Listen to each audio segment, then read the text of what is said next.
جب مجھے ہوش آیا تو پڑوس کی بہت سی خواتین میرے پاس موجود تھیں۔ میں اٹھ کر بیٹھ گئی۔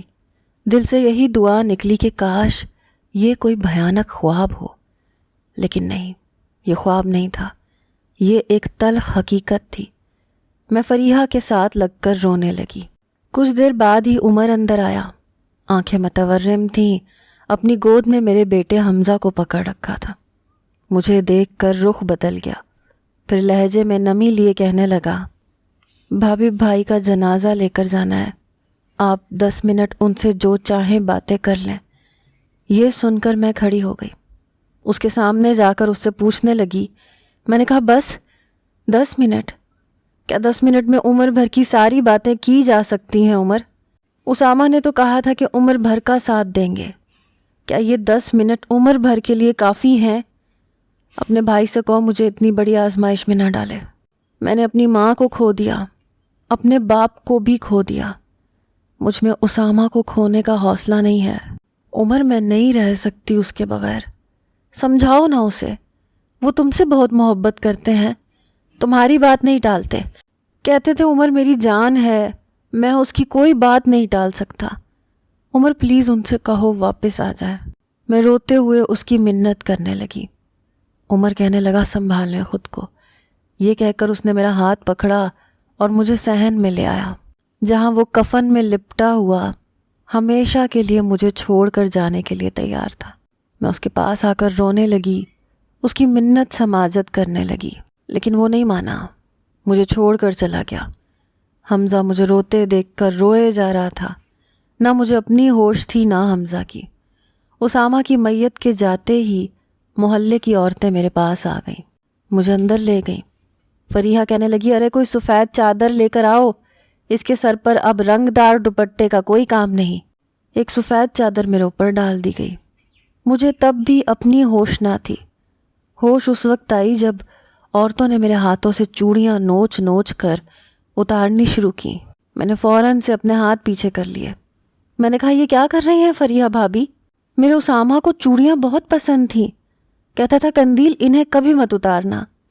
وہ کہنے لگی، ارے کیوں گناہ کبیرہ کر رہی ہو؟ اب ان چیزوں پر تمہارا کوئی حق نہیں، بیوہ ہو چکی ہو تم۔ میرے ہاتھوں کی چوڑیاں کچھ تنگ تھیں، جب ان عورتوں سے نہیں اتریں تو انہوں نے زمین پر میری کلائیوں کو زور سے مار مار کر چوڑیاں توڑنے کی کوشش کی۔ کئی چوڑیاں میری کلائیوں میں پیوست ہو چکی تھیں، جن چوڑیوں کو اسامہ میری کلائیوں میں دیکھ کر انہیں چوما کرتا تھا، کہتا تھا، قندیل لگتا ہے چوڑیاں صرف تمہاری کلائیوں کے سجنے کے لیے بنی ہیں۔ وہ آج زمین پر بکھری پڑی تھیں، میرا ہار سنگھار سب کچھ جیسے اسامہ کے ساتھ ہی مٹی تلے دب گیا تھا۔ ایک سفید جوڑا تھا جو میں پہن چکی تھی، لگتا تھا ایک کفن وہ پہن کر مٹی تلے جا چکا اور ایک کفن مجھے زندہ لاش سمجھ کر پہنا دیا گیا۔ چند دن پڑوسیوں نے بھی ساری رسمیں نبھائیں جو بیوہ عورتوں کے ساتھ کی جاتی ہیں، پھر سب اپنے اپنے گھر چلے گئے۔ میں ایک کمرے میں بند ہو چکی تھی۔ عمر میرے سامنے نہیں آتا تھا، حمزہ بھی آج کل اسی کے پاس ہوتا تھا۔ کافی دن وہ بس کھانا میرے کمرے کے دروازے پر رکھ جاتا تھا، کہتا تھا، بھابھی کھانا کھا لیجئے گا۔ بس انسان اپنوں کے لیے مر نہیں سکتا، ورنہ میں اسامہ کے لیے یہ سب بھی کر جاتی۔ میں نے کھانا پینا چھوڑ دیا۔ جب شدت سے بھوک ستاتی تو چند نوالے لے لیتی۔ میرے کمرے کی دیواروں پر اب بھی جگہ جگہ اسی کی تصویریں تھیں، جہاں وہ میرے ساتھ کھڑا ہنس رہا تھا، مسکرا رہا تھا۔ عدت کی ساری مدت میں نے ایسے ہی گزاری تھی، رو رو کر۔ عمر جب گھر سے چلا جاتا تو میں باہر آ جاتی، کھانا بنا لیتی۔ پورے گھر میں موت جیسا سناٹا چھا چکا تھا۔ وہ ایک شخص ہم سے ہمارے جینے کا حق تک اپنے ساتھ لے گیا تھا، بس اپنی یادیں دے گیا تھا۔ ایسے لگتا تھا ابھی کہیں سے باہر نکل کر میرے سامنے کھڑا ہو جائے گا، کہے گا، جانے من کیوں اداس ہو؟ میں کہیں گیا تھوڑی ہوں، تمہارے پاس ہی تو ہوں۔ مجھے اس کی یادیں چین نہیں لینے دیتی تھیں۔ میں بہت لاؤبالی قسم کی لڑکی تھی۔ عمر کی کڑوی باتوں پر مجھے بہت غصہ آتا تھا، لیکن جب اسامہ سے کہتی تو وہ مجھے پیار سے سمجھانے لگتا، کہتا، قندیل میری خاطر پلیز عمر کی باتوں کو سنجیدہ مت لیا کرو۔ اس کا دھیما لہجہ، اس کی محبت مجھے اس کی ہر بات ماننے پر مجبور کر دیتی تھی۔ میری ہر تھکن اس کے کندھے پر سر رکھنے سے دور ہو جاتی تھی۔ کبھی کبھی وہ آفس کے کام سے تھک کر چور بھی ہو جاتا، میں تب بھی اس کے کندھے پر سر رکھ کر اس سے باتیں کرتی رہتی۔ ایک بار باتیں کرتے کرتے جب میں نے اوپر منہ کر کے دیکھا تو وہ نیند سے چور آنکھوں کو بمشکل کھولے میری بے فضول سی باتیں سن رہا تھا۔ مجھے اپنی غلطی کا احساس ہوا تو میں فوراً سے پیچھے ہٹ گئی۔ میں نے کہا، اسامہ آپ تھکے ہوئے ہیں، سو جائیں۔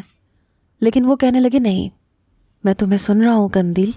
پھر میرا سر اپنے کندھے پر رکھ لیا، کہنے لگے چلو شروع ہو جاؤ۔ میں نے کہا، کچھ خاص نہیں اسامہ، بس وہی عام نوعیت کی باتیں ہیں، آپ آرام کر لیں۔ وہ کہنے لگے لیکن میرے لیے خاص ہیں، بولتی رہا کرو قندیل، مجھے اچھا لگتا ہے۔ میری آنکھوں سے آنسو چھلکنے لگے۔ لگتا تھا عمر بھر کی باتیں بس ان 3 سالوں میں کر چکی ہوں، اب تو بولنے کو کچھ بچا ہی نہ تھا۔ جیسے ہی عدت پوری ہوئی، محلے داروں نے باتیں کرنی شروع کر دی۔ کہنے لگے ایک ہی چھت کے نیچے دیور بھابھی نہیں رہ سکتے۔ پہلے یہ باتیں عمر تک محدود تھیں، لیکن اب محلے کی عورتوں نے مجھے بھی کہنا شروع کر دیا تھا کہ تمہیں یہاں نہیں رہنا چاہیے۔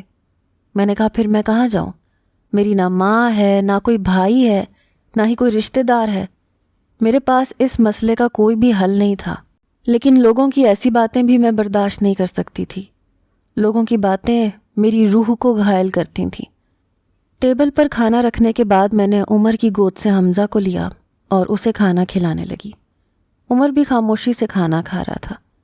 میں نے کہا، عمر ایسا کرو تم شادی کر لو۔ میری بات سن کر اس نے حیرت سے میری طرف دیکھا، کہنے لگا بھائی کے انتقال کو ابھی کچھ وقت گزرا ہے اور آپ میری شادی کی بات کر رہی ہیں۔ میں نے کہا کہ لوگ باتیں کرنے لگے ہیں اور جیسی باتیں کرتے ہیں وہ میں نہیں سن سکتی، تم سادگی سے کر لو نکاح۔ کہنے لگا ٹھیک ہے، میں اس بارے میں سوچتا ہوں۔ چند روز بعد فریحہ میرے گھر آ گئی۔ میں اس وقت نہا کر باہر آئی تھی، گیلے بال تھے اس لیے کھلے ہوئے تھے۔ گھر پہ میرے علاوہ اور کوئی بھی نہیں تھا، صرف میرا بیٹا حمزہ تھا جو کھلونوں سے کھیل رہا تھا۔ مجھے دیکھ کر کہنے لگی، توبہ توبہ، آج کل کی عورتوں کو تو نہ جانے کیا ہو گیا ہے۔ میں نے کہا کہ کیا ہو گیا ہے؟ کہنے لگی دیکھو، اچھی خاصی خوبصورت ہو تم، اس پر یہ لمبے گھنے بال، تمہیں دیکھ کر تو اچھے اچھوں کا دل بہک سکتا ہے، اور عمر تو وہی ویسے ہی رنگین مزاج کا ہے۔ ارے بھائی، ہماری ماں بتاتی ہیں کہ ان کے دور میں جب کوئی عورت بیوہ ہوتی تھی، جوان ہوتی تھی، تو اس کی خوراک آدھی کر دی جاتی تھی، اس کے لمبے گھنے بالوں کو کاٹ دیا جاتا تھا، اسے بدنما بنا دیا جاتا تھا تاکہ کوئی بھی مرد اسے میلی آنکھ سے نہ دیکھ سکے۔ سوچو، اگر میری جگہ عمر اس وقت گھر پر آ جاتا تو تمہارا حسن تو اس کے دل پر بجلیاں گرا دیتا۔ یہ باتیں سن کر مجھے اس پر غصہ آیا۔ میں نے کہا تمہیں شرم نہیں آتی ایسی باتیں کرتے ہوئے؟ کہنے لگی تمہیں شرم نہیں آتی ایک جوان دیور کے ساتھ رہتے ہوئے جو کہ کسی طور پر بھی تمہارا محرم نہیں ہے، اور دیور تو ویسے بھی آگ ہوتا ہے، تمہاری ماں کا گھر ہے، تمہیں چاہیے تم وہاں چلی جاؤ، یہاں مت رہو، ورنہ کسی دن عمر تمہاری عزت کو 2 کوڑی کا کر کے رکھ دے گا۔ مرد پر شیطان آنے کا پتہ نہیں لگتا۔ وہ تو ایسی باتیں کر کے جا چکی تھی، لیکن میں اب سنجیدگی سے سوچنے لگی تھی۔ میرے پاس 2 ہی راستے تھے، یا تو عمر کسی لڑکی سے شادی کر لیتا یا پھر میں اس گھر سے چلی جاتی۔ والدہ کے انتقال کے بعد میں نے ان کا گھر کرائے پر چڑھا دیا تھا۔ سوچ رہی تھی کہ اوپر والے پورشن میں جا کر رہائش کر لیتی ہوں، کم از کم ایسے جملوں سے تو بچ جاؤں گی جو کہ سننا میری برداشت سے باہر تھا۔ شام کو جب عمر آفس سے واپس آیا تو میں نے کہا کہ کیا سوچا تم نے اپنی شادی کے بارے میں؟ عمر کہنے لگا بھابھی یہ کوئی گڈا گڈی کا کھیل نہیں ہے جو میں ایسے ہی ہاں کر دوں، زندگی بھر کا فیصلہ ہے۔ میں نے کہا ٹھیک ہے، تم سوچتے رہو، لیکن میں لوگوں کی باتیں برداشت نہیں کر سکتی، اس لیے میں اپنی اماں کے گھر جا رہی ہوں۔ وہ کہنے لگا وہاں کیا کریں گی؟ میں نے کہا 2 منزلہ مکان ہے، اوپر کا پورشن خالی کروا لوں گی، وہیں رہوں گی۔ کہنے لگا یہاں کیا مسئلہ ہے؟ میں نے کہا میں لوگوں کی باتیں نہیں سن سکتی، میں تمہیں بھائی سمجھتی ہوں، تم مجھے بہن سمجھتے ہو، لیکن معاشرہ ایسے رشتوں کو کوئی نام نہیں دیتا، بس سگے رشتوں کو ہی سگا مانتا ہے۔ وہ کہنے لگا میں نے 1-2 جگہ بات کی ہے، لیکن ظاہر ہے ایسے معاملات جلدی تو نہیں ہو جاتے کہ جنہیں دنوں میں طے کر لیا جائے۔ باقی رہ گئی بات لوگوں کی، تو لوگ تو کسی حال میں بھی نہیں جینے دیتے۔ عمر کو شاید لوگوں کی باتوں کی پرواہ نہیں تھی، لیکن مجھے تھی، کیونکہ مجھے اس معاشرے میں رہنا تھا۔ اس لیے میں عمر کے آفس سے آنے سے پہلے ہی حمزہ کو لے کر اپنی والدہ کے گھر چلی گئی۔ اوپر کا پورشن ویسے بھی خالی کرنے کے لیے کہہ چکی تھی، اور وہ خالی ہو بھی چکا تھا۔ حمزہ کو اپنے ساتھ لے کر میں اس پورشن میں شفٹ ہو گئی، لیکن میں نہیں جانتی تھی کہ ایک بیوہ عورت جس کے سر پر کوئی بھی مرد نہ ہو، لوگوں کے لیے کھلی تجوری ہو جاتی ہے۔ وہی لوگ جو میری ماں کی موجودگی میں مجھے آنکھ بھر کے نہیں دیکھتے تھے، مجھے اکیلے دیکھ کر ان کی نظریں بدل گئیں۔ نیچے رہنے والے کرایہ دار ہمارے پرانے محلے دار تھے۔ اماں سے ان کے اچھے تعلقات تھے، لیکن اب ان کا شوہر مجھ پر خواہ مخواہ کی مہربانیاں کرنے لگا۔ میاں بیوی کی آپس میں بنتی نہ تھی، اس لیے بہانے بہانے سے اوپر آ جاتا، مجھے سر سے پیروں تک بے باک انداز سے دیکھتا، کہتا کسی چیز کی ضرورت ہو تو بتا دینا۔ میں کہتی کہ مجھے ضرورت ہوگی تو بھابھی سے کہہ دوں گی۔ میں آج ہی گھر آئی تھی، اماں کا پرانا سامان اوپر ایک کمرے میں پڑا تھا، اسی کو ٹھیک کر رہی تھی جب وہ شخص اوپر آ گیا۔ کہنے لگا آپ اتنی نازک سی ہیں، کہاں اتنا بھاری سامان اٹھا سکتی ہیں، میں آپ کی مدد کر دیتا ہوں۔ یہ کہتے ہوئے میرے گھر کا دروازہ کھولا اور اندر آ گیا۔ سامان اٹھانے کے بہانے بار بار مجھے دیکھے جا رہا تھا، ٹھنڈی آہیں بھر رہا تھا۔ کہنے لگا بھری جوانی میں بیوہ ہونا کتنا بڑا ظلم ہے، انسان کے جذبات کہاں چین لینے دیتے ہوں گے۔ یہ سن کر میرا دماغ گھوم کے رہ گیا۔ میں نے کہا وسیم بھائی آپ جا سکتے ہیں، میں اپنا کام خود بھی کر سکتی ہوں۔ میری بات پر وہ مسکرانے لگا، کہنے لگا جب میں ہوں تو تمہیں پریشان ہونے کی ضرورت نہیں ہے۔ میں نے کہا آپ جا رہے ہیں یا میں بھابھی کو آواز دوں؟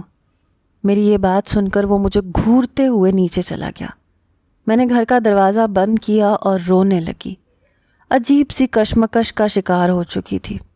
حمزہ بھی اجنبی نظروں سے پورے گھر کو دیکھے جا رہا تھا۔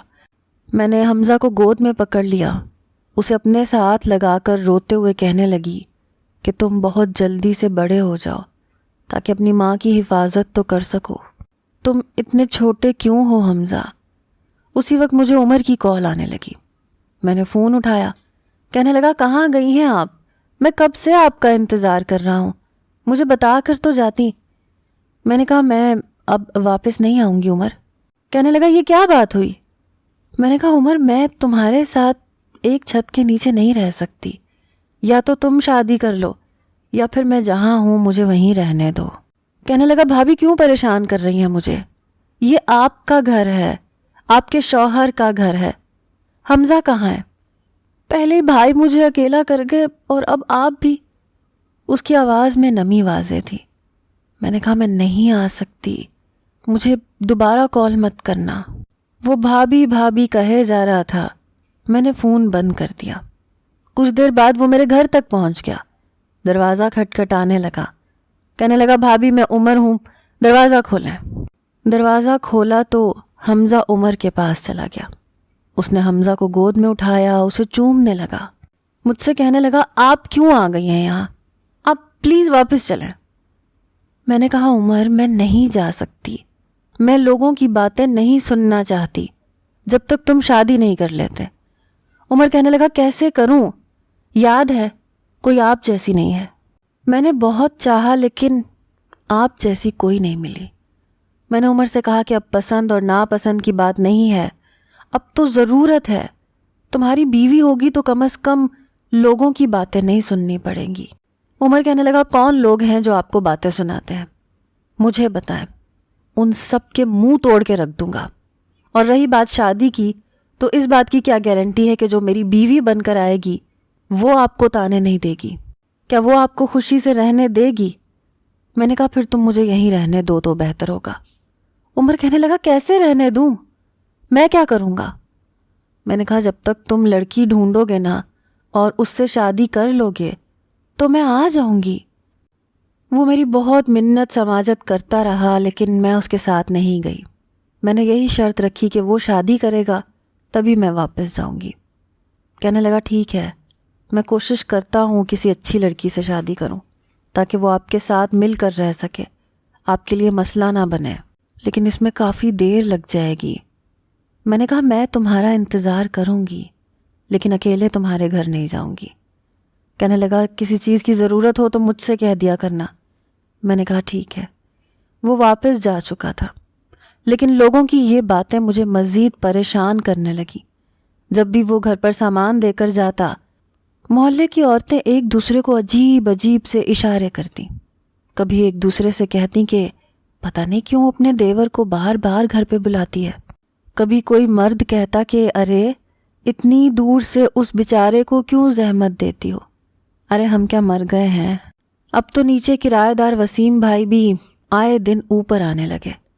اب میں دروازہ ہی نہیں کھولتی تھی۔ میں نے عمر کو بھی آنے سے سختی سے منع کر دیا کہ میرے اور حمزہ کے لیے کچھ بھی لانے کی ضرورت نہیں ہے اور نہ ہی یہاں آنے کی ضرورت ہے۔ وہ میری بات کی وجہ پوچھتا رہ گیا لیکن میں کیا بتاتی۔ عمر نے آنا چھوڑ دیا۔ اب میں اپنی ہر ضرورت کا سامان خود ہی لینے جانے لگی۔ عمر اب بس مجھے پیسے بھیج دیتا تھا۔ ایک بار رات کے 2 بجے میرا دروازہ کھٹکا۔ میں ڈر سی گئی۔ میں نے کہا کون؟ تو وسیم بھائی تھے۔ کہنے لگے تمہاری بھابھی کی طبیعت خراب ہے، ذرا ان کو آ کر دیکھو کیا ہوا ہے۔ مجھے تو سمجھ نہیں آ رہی۔ میں نے فوراً سے دروازہ کھولا۔ میں ان کے ساتھ نیچے چلی گئی۔ میرا بیٹا حمزہ اوپر سو رہا تھا لیکن جب میں نیچے گئی تو گھر پر کوئی بھی نہ تھا۔ کمرہ خالی تھا جہاں وہ مجھے لے کر آیا تھا۔ میں کمرے میں داخل ہوئی، انہوں نے کمرے کا دروازہ بند کر دیا۔ میں جلدی سے دروازہ کھولنے لگی۔ وہ دروازے کے سامنے کھڑے تھے۔ میں نے کہا کہاں ہیں بھابھی اور آپ نے دروازہ کیوں بند کیا ہے؟ وہ ہنسنے لگے، کہنے لگے کتنے دنوں سے ایسے موقع کی تلاش میں تھا۔ تمہاری بھابھی تو اپنے میکے گئی ہے، وہ بھی مجھ سے لڑ کر 4 دن سے پہلے نہیں آئے گی۔ میں نے سوچا ان 4 دنوں میں تمہاری پیاس بجھا دیتا ہوں۔ تمہارا کون سا شوہر تمہارے پاس ہے جو تمہارے جذبوں کو تسکین پہنچائے گا؟ اس کی باتیں سن کر میرا جی چاہا میں اس کا منہ نوچ کے رکھ دوں۔ کیا سمجھتے ہیں لوگ ایک بیوہ عورت کو کہ وہ کمزور ہے؟ بیوی ہونے پر بھی یہ ادھر ادھر منہ مارتے ہیں۔ اس سے پہلے کہ وہ میرے پاس آتا میں نے اسے زور سے دھکا دیا۔ وہ پیچھے جا کے گرا۔ میں نے جلدی سے کمرے کا دروازہ کھولا اور اوپر آ کر اپنا دروازہ بند کر دیا۔ کمرے کے دروازے اتنے مضبوط نہ تھے کہ کھل نہ سکے، اس لیے میں نے فوراً سے عمر کو فون کر دیا۔ 2:30 بجے کا وقت تھا۔ کافی دیر بیل بجنے کے بعد اس نے فون اٹھایا۔ میں بے حد گھبرائی ہوئی تھی۔ میں نے کہا مجھے بچا لو، مجھے بچا لو، یہ شخص مجھے برباد کر دے گا۔ کہنے لگا کون برباد کر دے گا؟ کہاں ہیں آپ؟ میں سمجھ نہیں پا رہی تھی۔ میں نے روتے ہوئے اسے ساری بات بتائی۔ اتنی دیر میں دروازہ زور زور سے کھٹکنے لگا۔ میں نے کہا تم جلدی سے آ جاؤ عمر۔ کہنے لگا میں ابھی آتا ہوں، آپ دروازہ مت کھولیے گا۔ وہ خود بھی پریشان ہو چکا تھا۔ جیسے ہی میں نے فون بند کیا، زوردار جھٹکے سے دروازہ کھل گیا۔ اس بار وہ غصے سے مجھے دیکھ رہا تھا۔ کہنے لگا آج نہیں چھوڑوں گا تمہیں۔ اس کے شور سے حمزہ اٹھ گیا۔ اس سے پہلے کہ میں کوئی چیز اٹھا کر اسے مارتی، اس نے حمزہ کو پکڑ لیا۔ کہنے لگا تم نے شرافت سے میری خواہش پوری نہیں کی تو میں تمہارے بیٹے کو نہیں چھوڑوں گا۔ یہ سن کر میری جان نکلی تھی۔ میں نے کہا دیکھو میرے بیٹے کو کچھ مت کہنا۔ وہ کہنے لگا ٹھیک ہے لیکن وہ کرو جو میں چاہتا ہوں۔ میں رونے لگی، اس کے آگے ہاتھ جوڑنے لگی۔ خدا کے لیے ایسا مت کرو، میں تمہاری بہنوں جیسی ہوں۔ کہنے لگا کون سی بہن اور کیسی بہن؟ میں نے کبھی تمہیں بہن کی نظر سے دیکھا ہی نہیں۔ میں تو بس موقع کی تلاش میں تھا جو مجھے آج مل گیا ہے، اور یہ موقع میں کسی بھی صورت ہاتھ سے جانے نہیں دوں گا۔ میں بے بسی سے اس کے سامنے ہاتھ جوڑے رو رہی تھی۔ اس نے حمزہ کو بیڈ پر بٹھایا، پھر مجھے پکڑ کر دبوچنے لگا۔ وہ مجھے اپنے حصار میں لے چکا تھا۔ میں چاہ کر بھی اپنا آپ اس سے چھڑوا نہیں پا رہی تھی۔ میرا دوپٹہ اس کے پیروں کے نیچے دب چکا تھا۔ کسی وحشی جانور کی طرح وہ مجھے نوچنے میں مصروف تھا۔ کمرے کا دروازہ کھلا تھا۔ سامنے عمر کو دیکھ کر میری سانس میں سانس آئی، ورنہ مجھے لگا تھا کہ آج مجھے بربادی سے کوئی نہیں بچا سکتا۔ وسیم کو دیکھ کر عمر نے وسیم کو مارنا شروع کیا اور کہا کہ ہاتھ بھی کیسے لگایا تم نے، تمہاری ہمت کیسے ہوئی؟ وہ کہنے لگا یہ عورت خود میرے پاس آئی تھی۔ عمر نے کہا کہ جھوٹ مت بولو مجھ سے۔ یہ کہہ کر وہ اس کے پیٹ پر بیٹھ گیا اور مکے مارنے لگا۔ شور کی آوازوں سے بہت سے پڑوسی بھی آ چکے تھے، لیکن وسیم ان کے سامنے رونے لگا۔ عمر نے اس کو چھوڑ دیا تھا۔ کہنے لگا یہ عورت اچھی نہیں ہے، مجھے اپنے گھر پہ بلایا تھا اور اس لڑکے کو بھی، اس کی تو نیت ہی خراب ہے۔ میری بیوی میکے گئی تھی، اس نے موقع دیکھا اور مجھے اوپر بلا لیا۔ کہنے لگی ہمارے گھر میں بجلی نہیں آ رہی، ذرا آ کر دیکھ لیں۔ کہنے لگا میں تو پڑوسی تھا، فرض نبھانا چاہتا تھا، مجھے کیا پتا تھا میں آؤں گا تو دیکھو اس نے اس کو بھی بلا لیا۔ پتا نہیں یہ چاہتی کیا ہے، روز یہ نوجوان اس کے پاس آتا ہے، آپ لوگوں نے تو دیکھا ہی ہوگا، اس کے ساتھ غلط تعلقات ہیں۔ یہ کہنا تھا کہ عمر اس وسیم نامی شخص کو پھر سے مارنے لگا۔ کہنے لگا تم میری بھابھی کے بارے میں اس قسم کی بات کیسے کر سکتے ہو؟ کہنے لگا تو پھر تم نے کیوں اپنی بھابھی کو گھر سے نکال دیا؟ اگر تمہیں اپنی بھابھی کی عزت کا اتنا ہی خیال تھا اور اتنی ہی وہ تمہیں پاک دامن لگتی تھی تو اس سے شادی کیوں نہیں کر لی؟ اپنے بھائی کی بیوی کو سہارا کیوں نہیں دے دیا؟ بے سہاروں کی طرح اسے کیوں چھوڑ دیا؟ اس لیے کہ تم صرف اس سے مطلب پورا کرنا چاہتے تھے، عزت نہیں دینا چاہتے تھے۔ یہ سن کر وہ پہلے تو چپ ہو گیا۔ وہاں موجود باقی مرد بھی کہنے لگے کہ اگر تم سمجھتے ہو کہ تمہاری بھابھی شریف عورت ہے تو پھر اس سے نکاح کرو۔ یہ سن کر میں بھی پریشان ہو گئی۔ اسامہ کے علاوہ کسی سے بھی کوئی بھی رشتہ میں قائم کرنا نہیں چاہتی تھی، لیکن اس وقت ایک عجیب و غریب کشمکش کا شکار ہو گئی۔ شور کی آواز اس قدر بڑھ گئی کہ مسجد کے امام صاحب جو ہمارے گھر کے سامنے رہتے تھے وہ بھی اندر آ گئے۔ سب کے سامنے مجھ پر الزام لگ رہا تھا اور میرے حق میں بولنے والا صرف ایک تھا اور وہ تھا عمر۔ عمر کہنے لگا مجھے اپنی بھابھی کی پاک دامنی پر پورا یقین ہے، اور اگر آپ کو یہ لگتا ہے کہ میرے نکاح کرنے سے ہی ان کی پاک دامنی ثابت ہوگی تو مجھے کوئی اعتراض نہیں ہے۔ میں چاہ کر بھی یہ نہیں کہہ پائی کہ میں کسی سے بھی نکاح نہیں کرنا چاہتی، میں اسامہ کے نام پر زندگی جینا چاہتی ہوں، کیونکہ بات میری عزت کی تھی جسے ثابت کرنے کے لیے وہ مجھ سے نکاح کرنے کو تیار تھا۔ اسی وقت امام صاحب نے ہمارا نکاح پڑھوا دیا اور وہ مجھے واپس لے کر آ گیا۔ گاڑی کا پورا سفر میں نے رو کر کیا تھا، لیکن وہ چپ تھا، نہ اس نے مجھے تسلی دی نہ ہی کوئی بات کی۔ ایک زبردستی کا بندھن تھا، وہ اس شادی کے لیے تیار تھا اور نہ ہی میں۔ بس حالات کے ہاتھوں مجبور ہو کر ہمیں یہ سب کرنا پڑا۔ وہ کافی غصے میں تھا۔ عمر کہنے لگا میں نے کہا تھا نا آپ سے کہیں مت جائیں، لیکن آپ کو یہاں سے نکلنے کا شوق تھا۔ دیکھ لیا آپ نے کس قسم کے گھٹیا اور کمینے لوگ بیٹھے ہیں۔ مرد نہیں ہیں، مرد کے نام پر بھیڑیں ہیں جو بس موقع کی تلاش میں ہوتے ہیں۔ اگر میں وقت پر نہ پہنچتا تو بھائی کو کیا جواب دیتا کہ میں ان کی بیوی کی حفاظت نہیں کر سکا؟ میں نے کہا مجھے معاف کر دو، لیکن میں یہاں پر کسی کی بھی باتیں سہ نہیں سکتی تھی۔ تمہارے حوالے سے وہ مجھ سے بہت گھٹیا باتیں کرتے تھے، کچھ ایسی باتیں کرتے تھے کہ میں تمہیں بتا بھی نہیں سکتی۔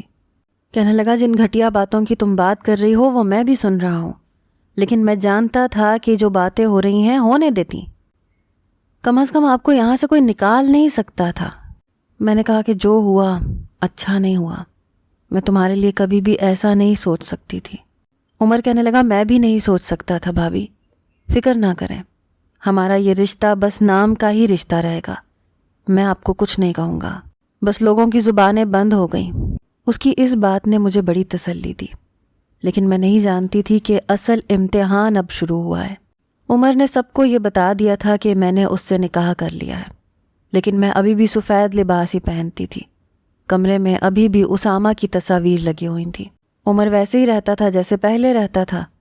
میں عمر سے کہہ چکی تھی کہ جب بھی کوئی اچھی لڑکی ملے وہ اس سے شادی کر سکتا ہے۔ اس نے اس بات کا کوئی جواب نہیں دیا تھا، بس بات بدل جاتا تھا۔ میں نے اپنی زندگی کو ایک طرز پر گزارنا شروع کر دیا تھا۔ گھر کے کاموں سے فارغ ہو کر زیادہ تر وقت کمرے میں گزارنے لگی۔ اسامہ کی تصاویر سے باتیں کرتی، ایسے جیسے وہ میرے سامنے ہے۔ کبھی کبھی تو لگتا تھا جیسے وہ میری زندگی سے کبھی گیا ہی نہیں۔ میں اس سے باتیں کرتی تھی تو ایسے لگتا تھا کہ وہ جواب دیتا ہے، ایسے لگتا تھا وہ میرے بہت قریب ہے۔ میں اسے محسوس کرنے لگتی تھی۔ شاید میں اس تصوراتی دنیا میں کھو چکی تھی جہاں صرف میں ہوتی تھی یا پھر اسامہ۔ وہ میرے تصورات میں میرے لیے زندہ تھا، مجھ سے باتیں کرتا تھا، میرے پاس بیٹھتا تھا، میرے قریب آتا تھا۔ ہاں، یہ ضرور تھا کہ میں کبھی اس کا لمس محسوس نہیں کر سکتی تھی۔ جب بھی اس کے گلے لگتی تو وہ ہوا میں تحلیل ہو جاتا، کبھی اس کے قریب آنے کی کوشش کرتی تو وہ غائب ہو جاتا۔ ایک بار میری طبیعت کچھ ٹھیک نہیں تھی، ایسے لگتا تھا جیسے بخار ہونے والا ہے۔ میں جانتی تھی کہ اگر مجھے بخار ہو گیا تو پورا گھر الٹا پڑ جائے گا۔ حمزہ بھی بڑا ہو گیا تھا، اس لیے شرارتیں کرنے لگا تھا تو رات دن مجھے گھن چکر بنائے رکھتا۔ رات کو میں نے عمر سے کہا کہ وہ حمزہ کو اپنے ساتھ سلا لے کیونکہ میری طبیعت کچھ ٹھیک نہیں تھی۔ عمر کہنے لگا آپ کو کیا ہوا ہے؟ میں نے کہا بخار ہے۔ وہ کہنے لگا چلیں میں آپ کو ڈاکٹر کے پاس لے جاتا ہوں۔ میں نے کہا نہیں، میں میڈیسن کھاؤں گی، ٹھیک ہو جاؤں گی۔ میں نے میڈیسن کے ساتھ ایک نیند کی گولی بھی کھا لی۔ میں نے خواب میں دیکھا جیسے میں بخار میں اسامہ کو پکار رہی ہوں اور پھر وہ آ جاتا ہے میرے پاس، آ کر بیٹھ جاتا ہے، کہتا ہے کیا ہوا ہے تمہیں؟ میں نے کہا میں تھک گئی ہوں، بہت تھک گئی ہوں۔ وہ میرے برابر میں لیٹا ہوا تھا۔ میں نے اس کے بازو پر اپنا سر رکھ دیا اور بالکل اس کے قریب ہو گئی۔ پہلی بار وہ ہوا میں تحلیل نہیں ہوا، پہلی بار ایسے لگا جیسے اس کا دل دھڑک رہا ہے۔ میں نے اس کے سینے پر ہاتھ رکھا اور اپنا سر اس کے کندھے پر رکھ دیا۔ ایسا لگ رہا تھا جیسے زور زور سے اس کا دل دھڑک رہا ہے اور میں اس کے لمس کو محسوس کر رہی تھی۔ روتے ہوئے اپنی بے تابیوں کا ذکر کرنے لگی کہ میں تمہارے بغیر نہیں رہ سکتی، جہاں تم گئے ہو مجھے بھی بلا لو۔ لیکن وہ کچھ کہہ نہیں رہا تھا۔ پتہ نہیں کیوں مجھے یہ محسوس ہوا جیسے وہ خود کو مجھ سے دور کرنے کی کوشش کر رہا ہو۔ میں نے کہا کیوں مجھ سے دور ہو رہے ہو؟ پلیز مجھے اپنے پاس رہنے دو۔ میں اس کی پناہوں میں کھو جانا چاہتی تھی اور کھو رہی تھی۔ اس نے بھی مجھے اپنے حصار میں لے لیا، لیکن پھر مجھے یہ لگا کہ یہ تصور نہیں ہے، سچ میں کوئی میرے پاس ہے۔ میری کمر پر کسی نے ہاتھ رکھا ہے۔ نیند کی گولی کے باوجود میں نے آنکھیں کھولیں اور جو کچھ میں نے دیکھا میرے ہوش اڑانے کے لیے کافی تھا، کیونکہ جس کی پناہوں میں تھی وہ اسامہ نہیں بلکہ